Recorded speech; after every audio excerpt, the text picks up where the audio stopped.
In the text that we just heard Tom read from the Gospel of Matthew, there are 6 people on the mountain. Peter, James, John, Moses, Elijah, and Jesus. 6 people. I mean, Moses and Elijah are ancestors, but they're people in this story. How many? 6. How many? 6.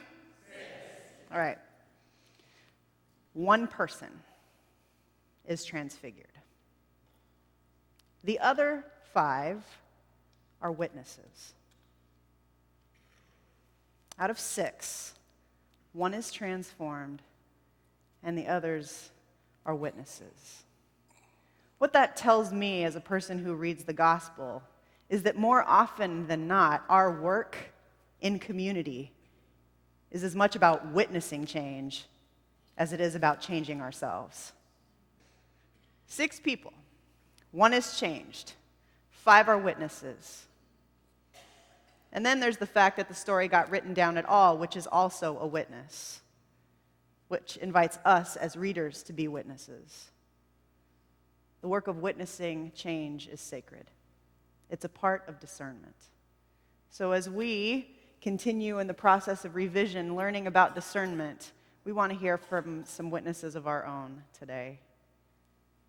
We'll be inviting them to reflect on where they are seeing the light of God shining in our world today. Hello. My name's Ellie, and I've been at this church ever since I was born. So, longtime member.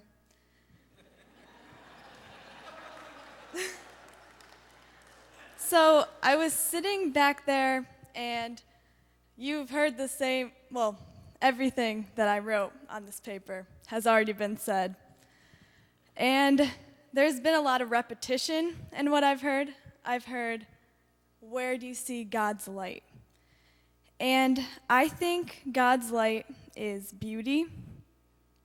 I take pictures, not for a living, but in any second I get, either with my eyes or a phone or a camera, anything. So instead of saying, where do I see God's light? I'm going to be saying, where I see beauty. If anyone knows anything about me, they know that I look for beauty. I'll go out of my way to observe things, to look at something and to analyze it. The dictionary definition of beauty is a combination of qualities, such as shape, color, or form, that pleases the aesthetic senses, especially the sight. I feel like the definition of beauty is up for interpretation, which is beautiful. Different points of view are beautiful.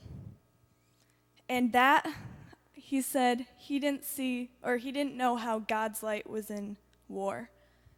But I think different points of view are beautiful. And when there's war, there's different points of view. Although killing someone isn't beautiful, I think different points of view are. I think the way someone else sees the world is beautiful, and landscapes are beautiful. Different settings and situations, words. Beauty is often thought of something that is seen, but even the blind know what beauty is. Have you ever heard someone sing and you got shivers up your spine? Your hair stood straight up on your arms and you sat at the edge of your seat. That's beautiful.